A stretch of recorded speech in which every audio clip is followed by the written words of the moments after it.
De YouTube. Espero que muy pero muy bien. Hoy voy a responder una pregunta muy común.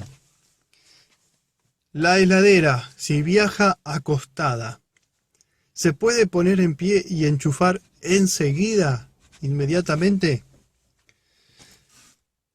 Bueno, vamos a entender por qué se recomienda no enchufarla y dejarla en posición vertical varias horas después, enchufarla si estuvo en posición horizontal o acostada.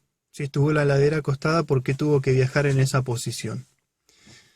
Entendamos que el motocompresor que se encuentra en la parte inferior de la heladera, ¿sí?, en una heladera familiar con freezer o con congelador, está bañado internamente en aceite.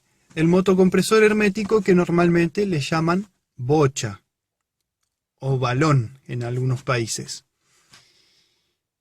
Por gravedad, cuando se pone en marcha el motocompresor, aunque una parte del aceite se va mezclando con el refrigerante, porque el refrigerante es miscible, mezclable con el aceite, ¿sí? Siempre que ustedes vean que hay una pinchadura en una heladera, van a ver que pierde aceite en cualquier parte del circuito. Y esto es porque el aceite se va a ir desplazando por el circuito, va a salir del motocompresor y va a retornar al motocompresor. Si se queda sin refrigerante, este retorno no se produce y por ende se puede terminar quemando no solo un motocompresor de una heladera, sino de un aire acondicionado. Pero en el caso de que la heladera viaje acostada, se corre el riesgo de que por gravedad el aceite vaya o circule hacia el resto del circuito.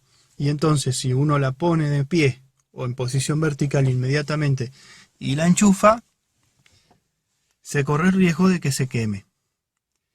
Entonces al dejarla de pie, 1, 2, 3, se recomienda entre 3 y 6 horas.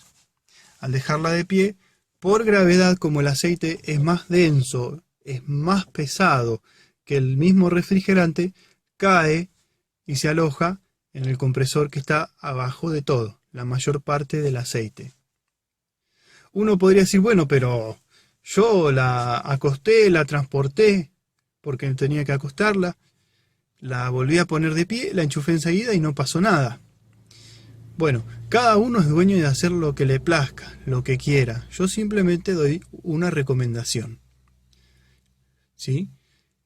Vos tranquilamente, si tienes tu propio auto, tu propio celular o dispositivo por el que me estás mirando ahora, podés tranquilamente manejar tu vehículo, ¿sí?, manejar tu auto, por ejemplo, y mientras manejás ir mirando este video, ir contestando mensajes. Que vos puedas hacer algo y no pase nada no quiere decir que sea una buena idea hacerlo o que sea recomendable hacerlo. Por eso, el que se pueda hacer y no tenga consecuencias siempre no quiere decir que se deba hacer o que sea recomendable hacerlo. Igualmente yo simplemente contesto una pregunta y trato de dar una explicación lógica al porqué, para ir viendo si es un mito o tiene cierta sustentación, o tiene cierto sustento técnico. Así que espero que esto haya contestado la pregunta. Muchas gracias por mirar el video. Si tienen alguna duda o quieren que conteste alguna otra pregunta, me lo dejan aquí abajo en los comentarios.